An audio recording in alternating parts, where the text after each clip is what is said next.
আগামীকাল অর্থাৎ 24শে ডিসেম্বর সকাল 10টা থেকে মাধবপুর পরিবেশ চেতনা সমিতির উদ্যোগে এবং মাধবপুর পরিবেশ চেতনা সমিতির ভাবনায় এবং চণ্ডীপুর অঞ্চলের সহযোগিতায় আমাদের মাধবপুর মহিষরেখার এই বটতলায়, দক্ষিণ পাড়ার বটতলায় শুরু হতে চলেছে এক অভিনব হাট, পরিবেশ বান্ধব হাট।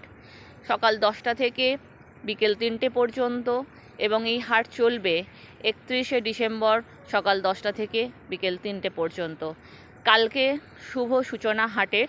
সেই হাটের সূচনায় থাকছে আমাদের হাওড়া জেলার নিজস্ব লোক সংস্কৃতি কালিকা পাতাড়ির অনুষ্ঠান। এছাড়াও এই হাটে আপনারা দেখতে পাবেন কতটা পরিমাণ পরিবেশকে সুস্থ রেখে একটা অনুষ্ঠান করা যায়। সেই ভাবনাকে আমরা তুলে ধরব। 8 দিনব্যাপী একটা অনুষ্ঠান করব।